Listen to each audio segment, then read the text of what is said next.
Welcome to my YouTube channel JK tutorial. Students, हम कर रहे थे क्लास 9 की साइंस का chapter 9 that is force and laws of motion, जिसमें हमने लास्ट टाइम डिस्कस किया था फर्स्ट लॉ ऑफ मोशन। आज हम डिस्कस करने वाले हैं सेकंड लॉ ऑफ मोशन। लेकिन उससे पहले जो मेरे चैनल पे न्यू है, मेरी वीडियो को फर्स्ट टाइम देख रहे हैं, तो प्लीज़ इसे सब्सक्राइब करना भूलें। चलिए स्टार्ट करते हैं। Second law of motion. First law जो मोशन को वो इंडिकेट करता था कि जब कोई अनबैलेंस्ड एक्सटर्नल फोर्स एक्ट करती है किसी भी ऑब्जेक्ट के ऊपर, तो उसकी वेलोसिटी क्या हो जाती है, चेंज हो जाती है। मींस ऑब्जेक्ट जो है वो एक्सेलरेशन में आ जाता है, उसे एक्सेलरेशन मिल जाती है, उसकी मूवमेंट होना स्टार्ट हो जाती है। अब हम क्या करना चाहते हैं, स्टडी करना चाहते हैं कि कैसे जो एक्सेलरेशन है ऑब्जेक्ट की वो डिपेंड करती है उस फोर्स पे जिस फोर्स को अप्लाई किया गया है। हम अनबैलेंस फोर्स यहाँ पे अप्लाई कर रहे हैं ना उसकी मूवमेंट के लिए, हम वही फाइंड करेंगे कि जो एक्सेलरेशन है ऑब्जेक्ट की वो कैसे डिपेंड करती है उस फोर्स पे जिस फोर्स को उन पे अप्लाई किया गया है, और कैसे हम मेज़र कर सकते हैं उस फोर्स की वैल्यू। चलिए रिकाउंट करते हैं कुछ अपनी ऑब्जर्वेशन जो हमारी एवरीडे लाइफ की हैं। जब हम गेम का होता है, the game of table tennis में, तो बॉल हिट करती है प्लेयर को, it does not hurt him. जब बॉल प्लेयर के पास जाती है, हिट करती है, उसे नुकसान नहीं पहुंचता। दूसरी side fast moving cricket ball जब हिट करती है स्पेक्टेटर को, उसको हर्ट करती है, उसे इंजरी हो जाती है। ट्रक अगर रेस्ट पे हो, उसे कोई does not require any attention, उसे किसी भी ध्यान देने की ज़रूरत नहीं है जब उसे पार्क किया गया हो कहाँ पे, रोड साइड पे। लेकिन जब एक मूविंग ट्रक जिसकी speed means as low as 5 metre per second भी हो, वो भी किल कर सकता है एक पर्सन को जो उसके रास्ते में खड़ा हो। मीन्स कहने का मतलब वही ट्रक खड़ा था, उससे किसी को कोई नुकसान नहीं था, किसी को ध्यान रखने की ज़रूरत नहीं, लेकिन वही ट्रक चाहे वो 5 मीटर पर सेकंड की स्पीड से ही चल रहा हो, वो भी मार सकता है एक पर्सन को जो उसके रास्ते में खड़ा हो। एक स्मॉल मास जैसे कि बुलेट, वो किल कर सकती है पर्सन को जब फायर किया जाता है उसे गन से। ये ऑब्जर्वेशन ये सजेस्ट करती है कि जो इम्पैक्ट या इफेक्ट प्रोड्यूस होता है ऑब्जेक्ट से, वो डिपेंड करता है उनके मास और वेलोसिटी पे। उनका मास कितना है और वो किस वेलोसिटी से मूव कर रहे हैं।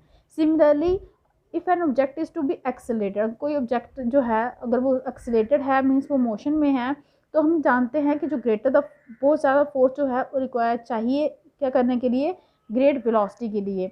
मीन्स अगर हम उनसे वेलोसिटी बढ़ानी है उस ऑब्जेक्ट की, तो हमें उसमें फोर्स भी ज़्यादा ही अप्लाई करनी पड़ेगी। दूसरे शब्दों में हम कह सकते हैं there appears to exist some quantity of importance. यहाँ पे कोई ना कोई क्वांटिटी जो है एग्जिस्ट करती है जो कंबाइन करती है ऑब्जेक्ट के मास को और उसके वेलोसिटी को। मीन्स कोई ना कोई ऐसी है रिलेशनशिप है किसके बीच में, मास और वेलोसिटी के बीच में। ऐसी एक प्रॉपर्टी है जिसे हम क्या कहते हैं, मोमेंटम, जो किसने ड्राइव की है, इंट्रोड्यूस किसने की है, न्यूटन ने। ठीक है, ये मोमेंटम का टॉपिक भी किसने दिया है, न्यूटन ने दिया है। मोमेंटम जो होता है इसे डिनोट करते हैं हम स्मॉल पी से। ऑब्जेक्ट का हम डिफाइन कैसे करते हैं, product of mass and velocity, है ना। ये मास और वेलोसिटी के बीच में रिलेशन है, इसे हम क्या कहते हैं, momentum. Means momentum of an object is equals to mass of an object into velocity of object. Momentum की दोनों होती हैं, डायरेक्शन भी होती है, मैग्नीट्यूड भी होता है। इसकी डायरेक्शन सेम होगी जैसी डायरेक्शन आपकी वेलोसिटी की होगी। तो ऐसा यूनिट जो है मोमेंटम का वो होगा केजी मीटर पर सेकंड। पता है आपको, केजी आ गया मास का, मीटर पर सेकंड किसका होता है, वेलोसिटी का, तो आपस में मिला के बन गया केजी मीटर पर सेकंड। क्योंकि एप्लीकेशन जो है अनबैलेंस फोर्स की, उसके कारण ही वेलोसिटी में चेंज आता है ऑब्जेक्ट की। इसीलिए ये क्लियर है कि फोर्स जो है वो भी प्रोड्यूस करती है चेंज ऑफ मोमेंटम, फोर्स के कारण भी मोमेंटम में चेंज आता है। चलिए एक सिचुएशन लेते हैं जिसमें एक कार है डेड बैटरी में, उसकी बैटरी जो है वो डेड है, उसको पुश करना है स्ट्रेट रोड पे, और स्पीड कितनी होनी चाहिए, 1 मीटर पर सेकेंड। कौन सी सफिशेंट है, ठीक है, इतनी स्पीड रखनी, इतनी सफिशेंट है उसके इंजन को स्टार्ट करने के लिए। अगर एक या दो पर्सन सडनली पुश करते हैं अनबैलेंस फोर्स के साथ उसको, तो वो हार्डली स्टार्ट होगी जस्ट। लेकिन अगर लगातार पुश करते हैं तो कुछ टाइम तक इसके रिजल्ट, बार बार पुश करते हैं, some time result in gradual acceleration of the car to its speed. जब बार बार पुश करते रहेंगे तो उसका रिजल्ट क्या हो जाएगा, उसकी जो स्पीड है ना, उस एक्सेलरेशन में प्रोड्यूस हो जाएगी कार के अंदर। इसका मतलब जो चेंज है मोमेंटम का कार में, वो सिर्फ कुछ से डिटरमाइन नहीं होता, मैग्नीट्यूड ऑफ फोर्स से डिटरमाइन नहीं होता, बल्कि टाइम पे भी डिपेंड करता है, कितने टाइम पे कितनी फोर्स जो है एक्सर्ट कर रही है। अब खुद देखिए, रुकी हुई कार को आप धक्का लगाते हो, पहले हिलाने में भी कितनी प्रॉब्लम होती है, चाहे दो ही इंसान हिला रहे हो, लेकिन जैसे ही वो थोड़ा हिलना शुरू हो जाती है तो थोड़ी देर के बाद वो दो इंसान क्या, एक भी अगर धक्का लगाएगा तो वो भी अच्छे से मतलब मूव करना स्टार्ट हो जाती है। इस यहाँ से हमने ये कंक्लूड किया कि फोर्स जो है वो ज़रूरी है। अगर हमें किसी भी चीज़ का मोमेंटम चेंज करना हो, ठीक है, वो डिपेंड करती है साथ में टाइम पे भी, जिस पे मोमेंटम चेंज होता है। मीन्स फोर्स मोमेंटम को तो चेंज करती है, साथ ही वो डिपेंड कहाँ पे है, टाइम पे भी, कितने टाइम में मोमेंटम जो है वो चेंज हुआ है, मीन्स मास और वेलोसिटी में उसकी चेंज आया है। जो सेकंड लॉ ऑफ मोशन है वो ये कहता है कि rate of change of momentum किसी भी ऑब्जेक्ट का वो प्रोपोर्शनल किस पे होता है, अप्लाइड अनबैलेंस फोर्स पे, और फोर्स की डायरेक्शन में ही होता है। अगर आप कार को पुश कर रहे हो ईस्ट की साइड तो वो ईस्ट की साइड ही जाएगा, फोर्स भी ईस्ट की साइड है, कार भी ईस्ट की साइड ही मूव करेगी।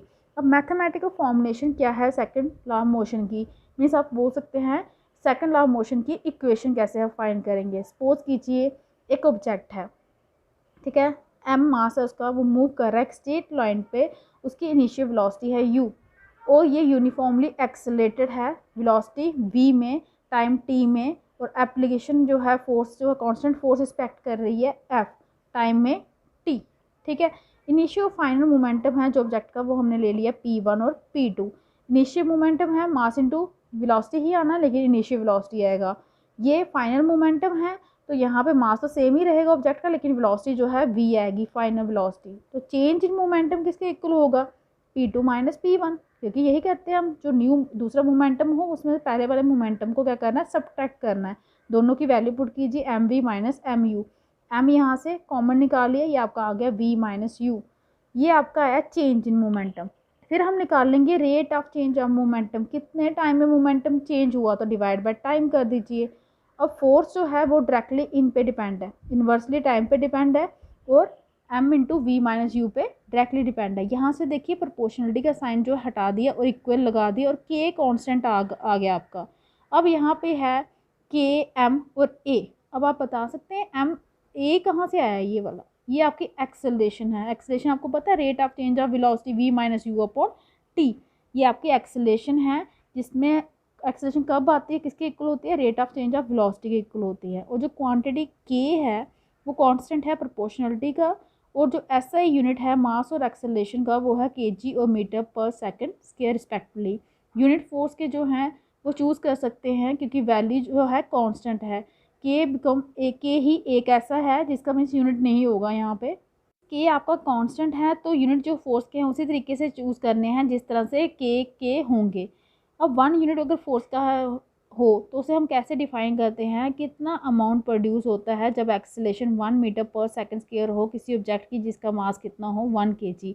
याद रखिए 1 यूनिट फोर्स किसके इक्वल होगा, के इंटू मास इंटू आपका एक्सेलरेशन, यही है ना आपका फॉर्मूला, मास इंटू एक्सेलरेशन।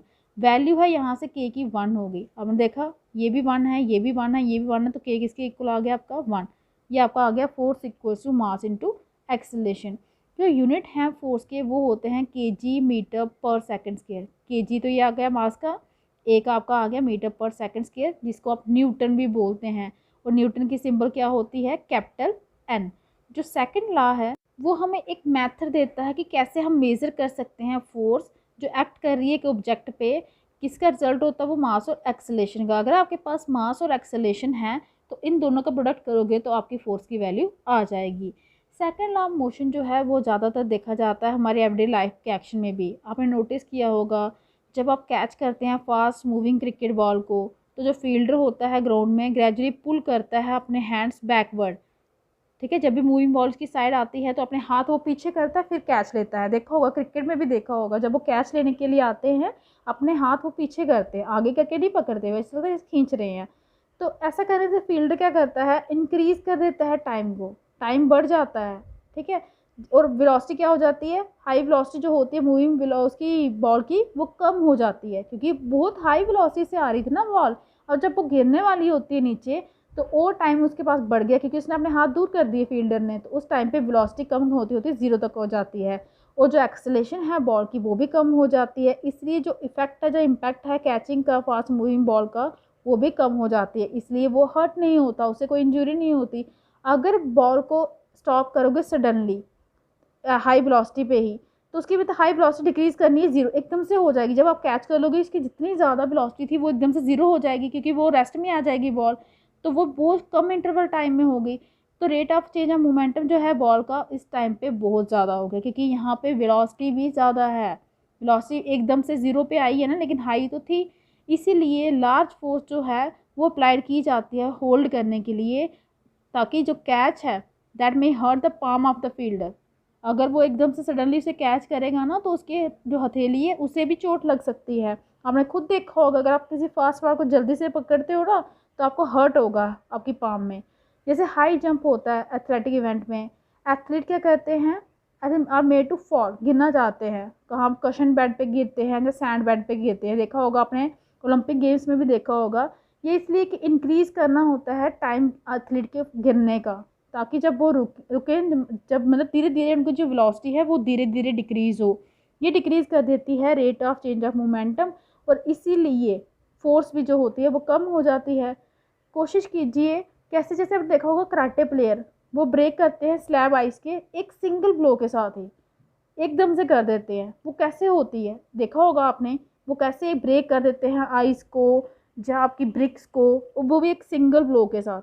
उस केस में उनका मोमेंटम ज़्यादा होता है, वो इतनी स्पीड बढ़ाते हैं, उनकी वेलोसिटी इतनी ज़्यादा फास्ट होती है। वेलोसिटी ज़्यादा होने से क्या हो जाता है, मोमेंटम बढ़ जाता है। मोमेंटम बढ़ गया तो आपकी फोर्स बढ़ गई, फोर्स बढ़ने से इतनी ज़्यादा फोर्स हो जाती है कि एकदम एक ब्लो से ही हिट करके तोड़ देते हैं ब्रिक्स को।